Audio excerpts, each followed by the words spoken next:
Sejumlah pesohor tanah air berderap merapat ke kediaman Presiden terpilih Prabowo Subianto di Kertanegara pada Selasa 15 Oktober 2024 lalu.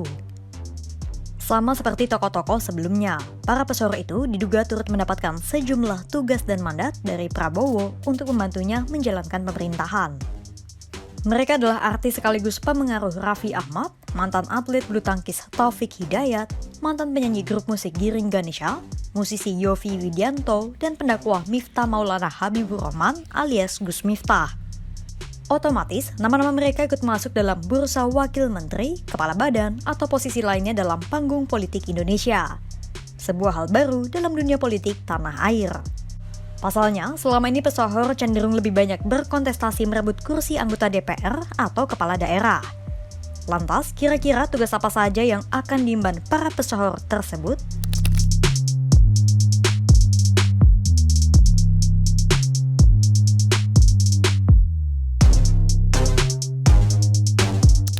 Pertama, mari kita melihat terlebih dahulu tugas apa yang akan diemban Raffi Ahmad, salah satu pesohor yang cukup vokal dan aktif mengkampanyekan Prabowo dan Gibran pada masa pemilu 2024 yang lalu. Dalam keterangannya usai menemui Prabowo, Raffi mengaku dirinya diminta Presiden terpilih untuk membantu di bidang yang ia kuasai. Misalnya seperti generasi muda, badan kreatif, dan pekerja seni. Namun, Raffi Ahmad tak memberitahu posisi apa yang akan ia duduki dan memberikan keputusan sepenuhnya pada Prabowo. Waalaikumsalam. Hari ini saya sudah dipanggil oleh Bapak Presiden terpilih Bapak Prabowo Subianto untuk diminta sama-sama membantu beliau. Pastinya kalau saya dalam bidang yang memang saya kuasai, kira-kira di generasi muda, badan kreatif, dan juga pekerja seni kurang lebih itu, mungkin nanti selebihnya dan lebih pastinya lagi agar Bapak Presiden terpilih Bapak Prabowo yang nanti mengumumkan. Arahnya berarti dengan parekraf ya? Ekonomi kreatif. Memang ini saya dipanggil sama Bapak Presiden terpilih Bapak Prabowo untuk membantu beliau pastinya untuk membantu negara dalam bidang yang saya kuasai. Pastinya kisaran karena saya pengusaha, generasi muda, kira-kira pekerja seni, dan juga kreatif, ya kurang lebih itu. Tapi nanti selebihnya biar Bapak Presiden terpilih yang mengumumkannya. Terima kasih. Belum tahu nih, Setelah Raffi Ahmad, ada mantan atlet bulu tangkis Taufik Hidayat. Taufik mengaku Prabowo meminta dirinya membantu di kabinet sesuai dengan bidangnya sebagai atlet. Namun, Taufik sendiri masih menunggu arahan dari Prabowo, pos kementerian apa yang akan ia tempati. Tadi saya dipanggil sama Pak Prabowo, saya diminta untuk membantu di kabinet beliau, dan sesuai dengan bidangnya. Ya saya sebagai apa ya? Sebagai atlet, di mananya nanti arahan dari beliau aja. Wamen ya berarti Mas. Iya Mas ya. Saya nggak tahu, nanti beliau yang paham di mana dan saya pasti akan ikut. Tapi tadi pertanyaan Pak Prabowo atau diskusi dari Pak Prabowo? Pertanyaan Pak Prabowo atau diskusi Pak Prabowo? Diskusi aja, siap membantu beliau ditempatkan dimanapun saya siap. Nanti beliau yang akan mengumumkan. Beliau ada pesan-pesan khusus tentang olahraga atau gimana? Ya untuk ditingkatkan lagi prestasi olahraga. Gitu. Oke. Berarti Wamenpora ya, Mas Taufik ya? Wamenpora berarti. Tahu juga dari mananya. Nanti kan bisa bisa semua orang kan bisa meningkatkan olahraga juga kan dengan yang lainnya. Selain Raffi Ahmad dan Taufik Hidayat, hadir pula Giring Ganesha, mantan penyanyi grup musik yang kini turut menyeburkan diri ke dalam perpolitikan Indonesia sebagai anggota Dewan Pembina Partai Solidaritas Indonesia atau PSI. Giring mengaku dirinya ditugasi Prabowo untuk menemukan kembali budaya Indonesia dan akan bekerja sama dengan salah satu kader Gerindra, Fadlizon. Adapun Fadlizon disebut-sebut akan mengisi pos Kementerian Kebudayaan. Pada Bapak Presiden terpilih Bapak Prabowo Subianto, dan Wakil Presiden terpilih Mas Gibran sudah mempercayakan saya. Terima kasih buat Pak Prabowo juga yang sudah mengundang saya ke sini. Tadi duduk sebentar, diberikan arahan mengenai beberapa hal, dan yang jelas kita punya sebuah tanggung jawab besar untuk kedepannya membangun bangsa dan negara. Bidang yang dibahas apa Pak tadi? Bukan domisili saya. Tapi sudah ada perbincangan apa perbincangan?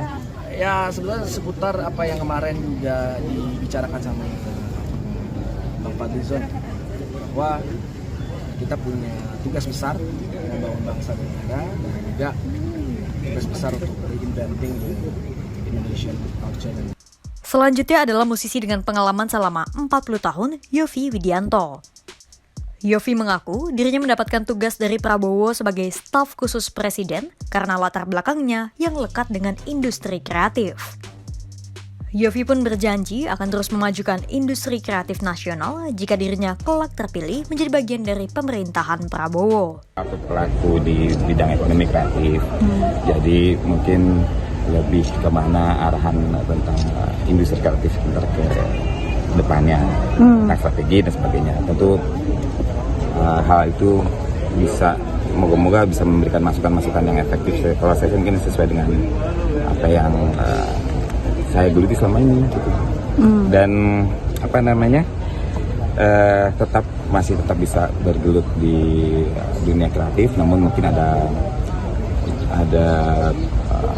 prioritas yang berbeda. Support itu. Dan terakhir adalah Gus Miftah. Hampir sama dengan Raffi Ahmad, Gus Miftah menyatakan bahwa dirinya akan bertugas di bidang yang ia kuasai dan fokus pada moderasi serta toleransi. Namun, Gus Miftah sendiri belum tahu jabatan apa yang akan ia emban nantinya. Yang jelas bukan wakil menteri.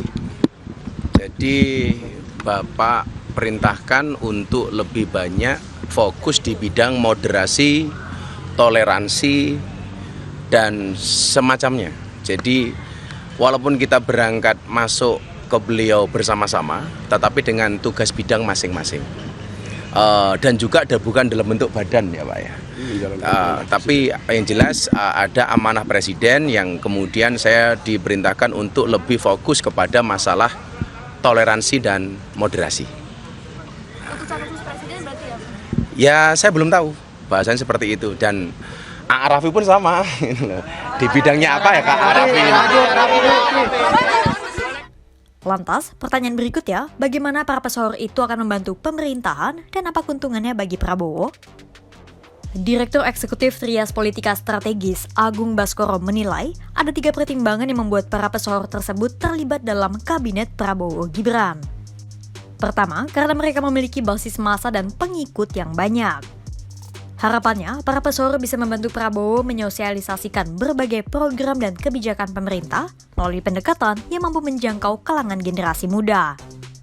Kedua adalah adanya dimensi teknokratis alias pengambilan keputusan dan kebijakan negara sesuai para ahlinya.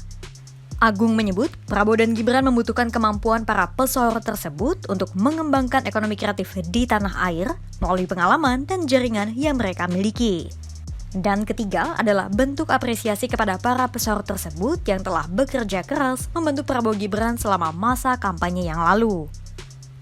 Direktur Eksekutif Algoritma Research and Consulting Aditya Perdana juga memiliki penilaian senada dengan Agung Baskoro. Menurut Aditya, ini adalah momen bagi Prabowo untuk memberikan kesempatan kepada para pesohor untuk terlibat dalam pembuatan kebijakan.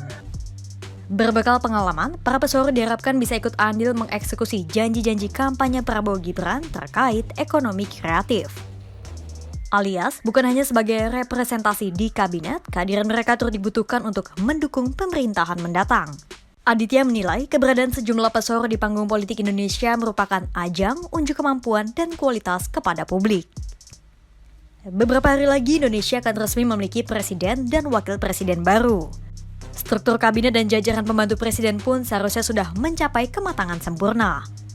Sejumlah tokoh dari berbagai latar belakang termasuk para pesohor yang mendapat kepercayaan dari Prabowo diharapkan mampu membuktikan diri dan menjalankan tugasnya dengan optimal. Selamat bertugas Presiden dan Wakil Presiden terpilih Prabowo Subianto, Gibran Rakabuming, serta seluruh jajaran kabinet yang baru.